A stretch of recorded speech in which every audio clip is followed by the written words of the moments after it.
दौर था जब पहाड़ियों की गोद और खेतों की हरियाली के बीच एक नन्हा सा गांव चुपचाप बसा हुआ था। नाम ऐसा कि कोई याद न रखे, पर पहचान ऐसी कि लोग मीलों चलकर आते थे। वजह सिर्फ एक थी, उस गांव की मशहूर मटन बिरयानी। कहते हैं उसकी खुशबू में वो दम था जो बड़े शहरों के होटलों को भी पीछे छोड़ दे। घर के आंगन में बैठा हरिप्रसाद रोजमर्रा के खर्चों का हिसाब जोड़ रहा था। कागजों पर नजर जमी थी, तभी बाहर गाड़ी के रुकने की आवाज आई। उसने सिर उठाया। गाड़ी से उतरा विजय, जो बरसों बाद शहर से लौटा था। अरे विजय, तेरा आना अचानक कैसे? आना ही था दोस्त। सुना है गांव की मटन बिरयानी आज भी वही पुराना जादू रखती है। सोचा पहले स्वाद चख लूं, फिर शहर लौटूंगा। हाँ भाई, जो सुना है ना वो सच है। इनके हाथों का स्वाद कुछ अलग ही बात रखता है। इतना यकीन है? क्योंकि इसके सामने शहर के बड़े बड़े होटल पानी मांगते नजर आते हैं। चल देर मत कर, आज तुझे असली मटन बिरयानी खिलाता हूँ। दोनों हंसते बोलते गांव की सकरी गलियों से गुजरे और सीधा जा पहुंचे रामू बिरयानी वाले के ठेले पर। ये न तो कोई चमकदार ठेला था और न ही किसी बड़े होटल का शोर। बस एक सादा सा ठेला, जिस पर बड़ी बड़ी हांडियों में दम पर चढ़ी मटन बिरयानी रखी थी। उन्हीं हांडियों के पास खड़ा था रामू गांव का जाना पहचाना मटन बिरयानी वाला। यही है वो मटन बिरयानी का ठेला। हाँ दोस्त, यही है रामू।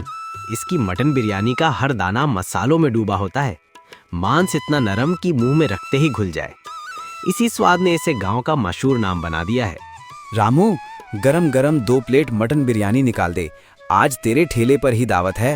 रामू ने धीरे धीरे हांडी का ढक्कन उठा। गरम भाप बाहर निकली और उसके साथ मटन बिरयानी की खुशबू चारों तरफ फैल गई। फिर उसने मटन बिरयानी प्लेट में सजाई और मुस्कुराते हुए दोनों के हाथों में थमा दी।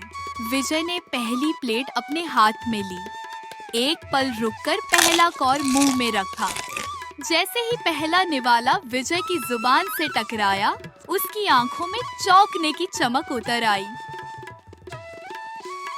अरे भाई, ये तो गजब हो गया। इतनी सादगी में इतना गहरा स्वाद।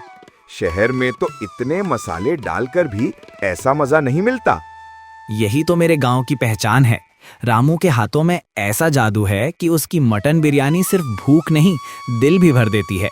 इसी स्वाद के लिए लोग मीलों चलकर यहाँ आते हैं। रामू जानता है, स्वाद मसालों से नहीं, हुनर से बनता है। कम मसाले, ज्यादा कमाल। इसीलिए उसकी बिरयानी शहर से भी आगे है। शहर में जल्दी होती है, यहाँ हम दम को वक्त देते हैं। बिरयानी तब बोलती है जब उसे आराम से पकाया जाए। रात का सन्नाटा था। ठंडी हवा खिड़की से टकराकर घर के भीतर उतर रही थी। रामू और उसकी पत्नी सविता एक कोने में बैठे थे, थके हुए, शांत। मिट्टी की दीवारों से नमी टपक रही थी और दीपक की हल्की लौ जल रही थी। उसी पल सविता ने धीरे से बात छेड़ दी। रामू, एक बात है जो मन को चैन नहीं लेने दे रही। हर बार वही ख्याल लौट आता है। अरे क्या बात है, आजकल तू कुछ ज्यादा ही सोच में डूबी रहती है। जो भी है बता दे अब। सोचती हूँ अब समय आ गया है कि हम अपना एक छोटा सा ढाबा खोल लें। सड़क किनारे रोज रोज जूझने से अच्छा है कि एक जगह टिक कर काम करें। लोग भी सुकून से बैठेंगे और हमें भी मौसम से लड़ना नहीं पड़ेगा। ठीक कह रही हो, लेकिन अभी इतनी पूंजी इकट्ठी नहीं हुई। ढाबा खोलना ठेले से बड़ा काम है। जगह भी चाहिए, सामान भी और ढेर सारा खर्च भी। माना रास्ता आसान नहीं, पर रुकना भी तो हल नहीं। एक दिन तो कदम बढ़ाना ही होगा। सपनों से डरने की कोई वजह नहीं। सपने तो हर कोई देख लेता है, पर उन्हें सच करने के रास्ते में पसीना, दर्द और हिम्मत सब लग जाती है। जान निकलती है, ये मैं भी मानती हूँ, पर रोज सड़क पर बैठकर धूप बरसात झेलना भी तो आसान नहीं है। अगर आगे बढ़ना है तो थोड़ा दर्द सहना ही पड़ेगा। धूप बरसात सह लेंगे, पर जल्दबाजी नहीं करेंगे। ढाबा खोलेंगे, जरूर खोलेंगे, मगर सही समय पर। एक दूसरे को देखते ही दोनों हल्के से हंस दिए। दिन भर का बोझ कुछ पलों में उतर गया। बातें धीमी हुई, खामोशी बढ़ी और रात यूं ही गुजर गई।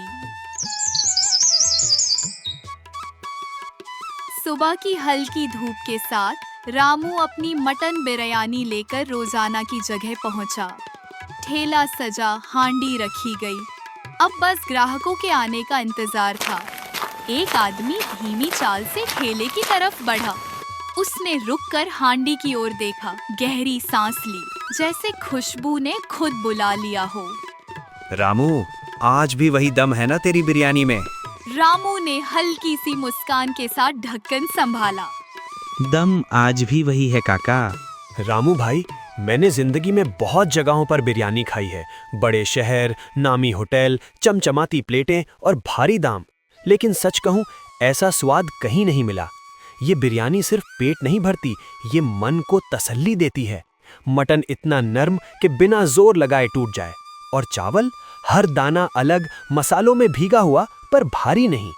सबसे हैरानी की बात यह है कि इसमें मसाले कम हैं, फिर भी स्वाद गहरा है, जैसे हर कौर में सालों का तजुर्बा और मेहनत घुली हो।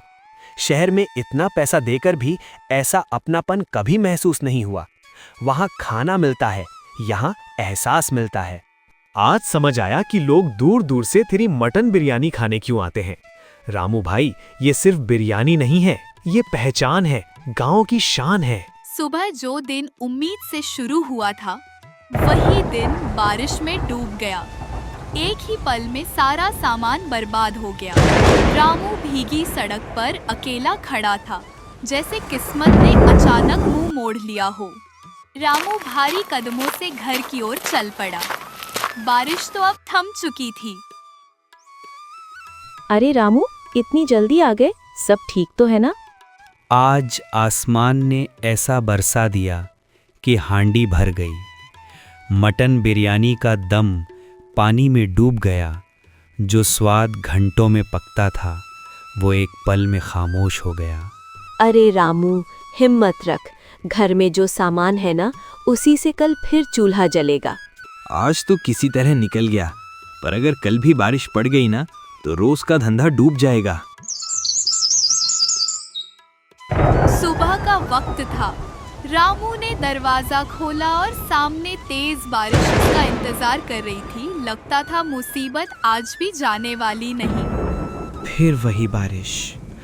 लगता है जैसे हर रास्ता मेरे सामने बार बार बंद हो रहा है। पर कब तक? हर दिन यूं ही हाथ पर हाथ रखकर हार तो नहीं मान सकता। घर में अजीब सी खामोशी थी। गीता बिना कुछ बोले चुपचाप बैठी थी। आज उसके शब्द हौसला नहीं बने, आज वो सवाल बन गए। रामू, मैं डर रही हूँ। अगर ये हालात और चले तो हमारा घर कैसे संभलेगा? मुझे पता है गीता, तेरा सवाल गलत नहीं है। घर का खर्च हवा से नहीं चलता। लेकिन अभी मेरे पास इस ठेले और इस बिरयानी के सिवा कोई दूसरा रास्ता नहीं है। आज हालात मेरे बस में नहीं, पर मेहनत अब भी मेरे हाथ में है। अगर आज हार मान ली तो कल कुछ बचाने लायक रहेगा ही नहीं। थोड़ा वक्त दे दे, मैं कोई ना कोई रास्ता जरूर निकालूंगा। खामोशी भारी थी, मगर टूटी नहीं। उसी खामोशी में अचानक दरवाजे पर दस्तक हुई। रामू ने दरवाजा खोला। सामने वही पहला ग्राहक खड़ा था, भीगा हुआ, हाथ में छाता, आंखों में बेचैनी। रामू भाई, आज भी तुमने ठेला नहीं लगाया? आज मौसम ने इजाजत नहीं दी काका। ग्राहक ने रामू की आंखों में झांका। वहाँ थकान थी, चिंता थी, मगर हार नहीं थी। रामू भाई, एक बात बताना चाहता हो। कहो काका, अब बचा ही क्या है मानने न मानने को। तू रोज मौसम से लड़ रहा है, कभी धूप, कभी बारिश, और हर बार तेरा नुकसान। रामू कुछ नहीं बोला, सिर्फ जमीन की ओर देखता रहा। तू क्यों नहीं अपना एक छोटा सा ढाबा खोल लेता? ढाबा काका, वो ठेले से बहुत बड़ा सपना है। पैसा चाहिए, जगह चाहिए और हिम्मत भी। हिम्मत तो तेरे पास है रामू। जो आदमी ऐसे हालात में भी स्वाद नहीं बदलता, वो ढाबा भी चला सकता है। पीछे खड़ी गीता यह सब सुन रही थी। उसकी आंखों में पहली बार डर नहीं, एक हल्की सी उम्मीद चमकी। लोग तेरी बिरयानी खाने दूर दूर से आते हैं, अगर बैठने की जगह मिल जाए, छत मिल जाए, तो ये भीड़ ठेले से नहीं संभलेगी। ग्राहक चला गया। दरवाजा बंद हुआ और कमरे में फिर वही खामोशी उतर आई। बारिश की आवाज अब हल्की थी, पर रामू के मन में शोर बढ़ गया था। हाँ, आज मानना पड़ेगा, वो ग्राहक सही कह रहा था। खुले आसमान के नीचे जिंदगी चलाना रोज नई मुश्किलें बुलाने जैसा है। अब कोई ठोस रास्ता निकाला जाए। मैं भी यही सोच रही थी रामू। हर दिन आसमान की तरफ देखकर डर में जीना सही नहीं है। अगर अब रास्ता बदलना पड़े तो मैं तेरे साथ हूँ। कदम छोटा होगा पर अपना होगा और अपने पैरों पर होगा। काले बादल, तेज हवा और मूसलाधार बारिश, पूरा गांव जैसे थम गया था। उसी सन्नाटे को चीरता हुआ एक अकेला आदमी आगे बढ़ रहा था। रामू उसकी मंजिल थी, गांव का साहूकार लालचंद। वो जगह जहां उम्मीद और डर अक्सर साथ बैठते हैं। ओ, बिरयानी वाला रामू, इस मौसम में घर से निकलना आसान नहीं। जरूर कोई वजह होगी। कहो, क्या काम है? साहूकार जी, मौसम से हार गया हूँ, काम से नहीं। बस इतना चाहता हूँ कि मेहनत किसी छत के नीचे हो सके। इसके लिए थोड़ी मदद चाहिए। जमानत क्या है? जमीन, मकान या कोई कागज? कुछ नहीं, बस नाम और स्वाद। नाम से पेट नहीं भरता रामू, और स्वाद गिरवी नहीं रखा जाता। कमरे की हवा भारी हो गई। पैसा चाहिए तो या तो जमीन रखो या ऐसा ब्याज लो कि जिंदगी भर ठेला ही ढोते रहो। समझ गया। रामू बिना कुछ बोले दरवाजे की ओर मुड़ा। तंज पीछे रह गया, पर सपना उसके साथ चल पड़ा। जब वो घर पहुंचा, गीता कुछ पूछने ही वाली थी, पर रामू के चेहरे ने जवाब पहले ही दे दिया। मना कर दिया क्या? हाँ, साहूकार को स्वाद नहीं, जमानत चाहिए थी। कुछ पल दोनों चुप रहे। रामू की नजर कोने में रखे बड़े भगोने पर पड़ी। गीता, अगर लोग ठेले तक नहीं आ सकते तो हम ही क्यों ना बिरयानी उनके घर पहुंचा दे? रामू चौंक कर उसकी तरफ देखता है। घर तक? शुरुआत में थोड़ा कम पकाएंगे। ग्राहक जितने होंगे उतना ही बनाएंगे। इस तरह ना बारिश नुकसान करेगी, ना मेहनत बर्बाद होगी। रामू देर तक सोचता रहा, फिर धीरे से बोला, अगर आज कोशिश नहीं की तो कल फिर यही हाल होगा। ठीक है, कल से शुरू करते हैं। सुबह होते ही गीता ने गांव के 2-3 घरों में खबर भिजवा दी। आज रामू की मटन बिरयानी घर तक पहुंचेगी। सोई घर को साफ किया गया। पुराने बर्तनों पर जमी धूल हटाई गई। चूल्हे को फिर से जमाया गया। बाहर बरसात जोरों से हो रही थी। रामू ने मटन को साफ पानी से धोया, हर टुकड़े को ऐसे संभालते हुए। चूल्हे पर कड़ाही चढ़ी, तेल गरम हुआ, जीरा डाला गया और उसकी खुशबू पूरे कमरे में फैल गई।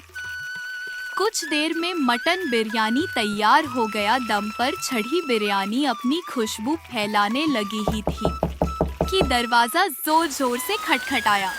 रामू ने दरवाजा खोला। कई गांव वाले खड़े थे। उनके बीच कल वाला वही ग्राहक भी मौजूद था। अरे रामू भाई, इस बरसाती मौसम में अगर आज भी बाहर ठेला होता तो नुकसान तय था। अच्छा हुआ घर से ही शुरुआत कर दी। हाँ भाई, अब और इंतजार नहीं, एक एक प्लेट तुम्हारी मशहूर मटन बिरयानी लगा दो। मटन बिरयानी की खुशबू धीरे धीरे पूरे घर में फैल गई। रामू ने गर्मा गर्म मटन बिरयानी एक एक प्लेट सभी ग्राहकों को थमा दी। खाने के बाद हर चेहरे पर तसल्ली साफ नजर आ रही थी। कमाल है रामू, इतने दिनों बाद भी स्वाद बिल्कुल वैसा ही है। मटन इतना नरम कि चबाने की जरूरत ही नहीं पड़ती। यही तो तेरे हाथों का जादू है। ग्राहक की तारीफ सुनते ही रामू और गीता के चेहरे पर सुकून की मुस्कान उतर आई।